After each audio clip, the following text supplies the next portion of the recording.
I think back to Bill O'Neill, the founder of Investors Business Daily, when he's analyzing a stock, he looks at, the fundamentals and the technicals, leaning more heavily on the fundamentals, using the technicals for timing. But when it comes to like the economy, how much do you lean on kind of your macroeconomic thesis versus what the stock market is doing right now? Yeah, it's a weird mix. I'm looking at, yeah, I have my ideas and I try to see what's happening out there, but yeah, it's because I don't think this, the stock market is having some reaction to it, but the stock market is trying to be forward looking, but I mean, let's face it, even the market, I think, is a little bit in the dark on how things are going to play out, positively or negatively, because the news changes so quickly. I think that you have to be try to be humble on this and just sort of take a look at like what is the market doing, what is the economic data showing. I mean, it's one thing that might lean into what you believe, or it leans against it, but you have to take all that data into account and just try to be honest with yourself and with the audience out there. I mean, I take it seriously that I have all my sorts of opinions, but I want to make sure that readers and viewers are getting accurate information and aren't, swayed negatively by wrongly, not negatively, but wrongly about major issues. And again, uh, you may think about the economy may do terrible, but the market may still take off. The economy was terrible in 2020. The Q2 2020 was like the biggest contraction in like, I don't know, maybe since the Depression. And the stock market was rip roaring. So you just have to take that into account. You have to separate also the economy from the investing. Yeah.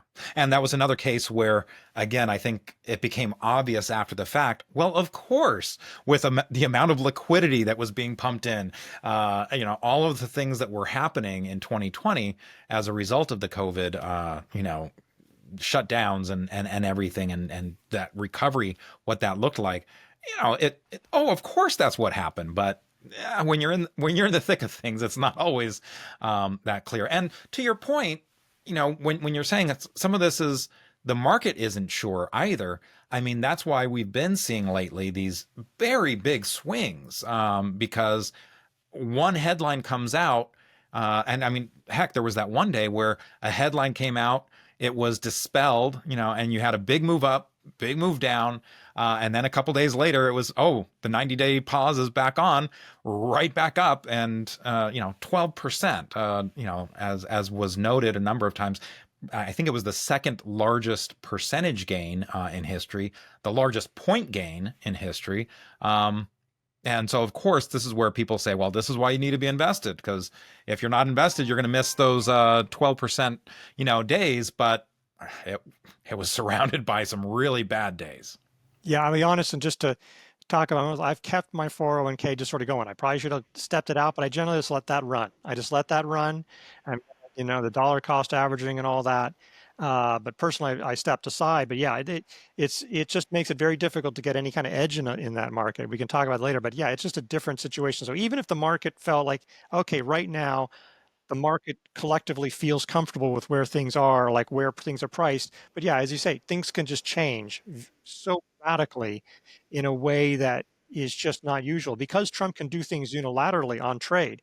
I mean, he can do massive things on essentially reordering the global system with his own whim in a way that nobody can. I mean, honestly, nobody can. I mean, I suppose if Jerome Powell wanted to say, even he couldn't like unilaterally do it, but let's say he wanted to raise interest rates to 40% or minus 20%. I suppose you could do something radical like that. But other than that, there's really nobody who can have, with an instant, such transformative changes. Again, it's hard to step back. Looking back, we'll go, wow, the changes that are going on, and maybe everybody will go, wow, this was just what we needed. But boy, are these some wild times, and it's just hard for without that precedent for even the market to keep it all track. So shifting gears a little bit, when you're kind of looking at a lot of uncertainty, I mean, there's certainly when you're trying to decide what stocks to get into.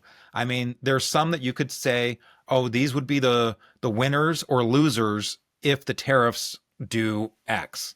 But since we kind of don't know a lot of those, what do you kind of do in terms of your stock selection? How do you kind of say, okay, I can build a thesis off of known information, but there's all these unknowns.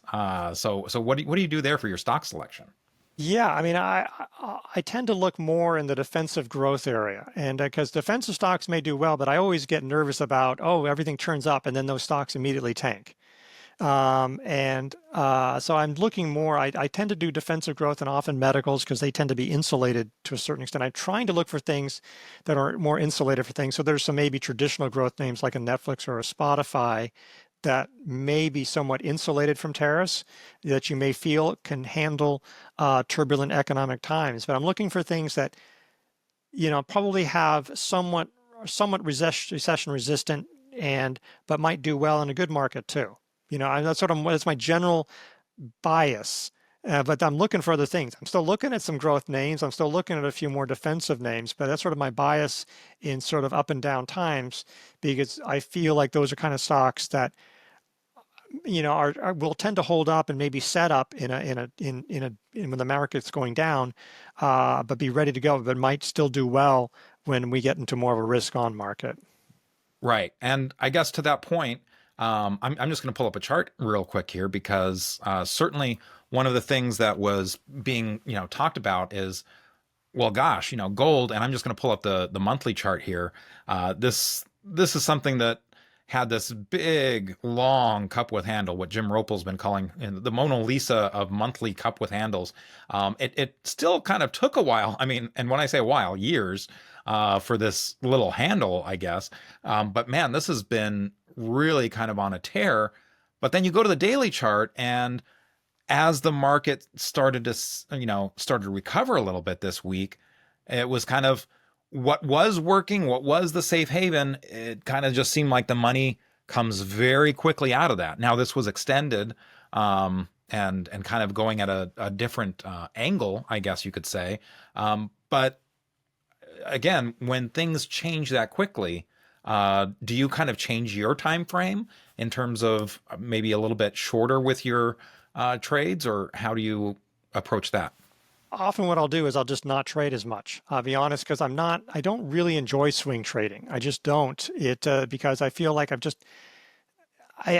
just seems like a lot of effort for, to stressing myself out. And I'll do it sometimes, partly because maybe, out of, happenstance, like I think things are going well. And then I go, oh my goodness, this market's turning over here. I sold, look at me, I'm a swing trader. But that wasn't necessarily my goal. So that's often what we do, but sometimes I'll take some partial profits, try to lock some in. But again, I just generally try to stay to the side. I feel like that's more my edge. Just on gold, I've tended to stay away from things because of that knee-jerk situation. And I think there was something interesting. What happened in early April when the so-called reciprocal tariffs were first announced, you saw even gold sell off. And we saw a lot of defensive things really sell off. And that can also happen when things get really bad. Right. Again, there can be a sell everything like, you have margin calls and other thing. I better sell the stuff that I've got gains on. So, I mean, I don't know, but everything Yeah, to was that point, selling off. Berkshire Hathaway, which again, you think, oh, well, this is the value Exactly. play. And same time period, there you go. It was a big whoosh down.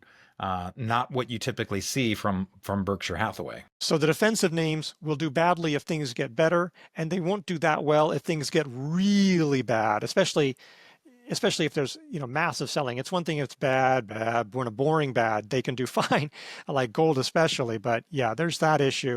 It just makes it really tough. And I just think it's that if you can do well in these markets, boy, you can do great in good markets. So it just generally that's usually what I try to do. I usually find that whenever I play these markets, I usually end up getting nicked up more than anything else. I usually don't make much headway, and that's if things are going well. I'm usually just losing ground when I should just be preserving my capital financially and emotionally.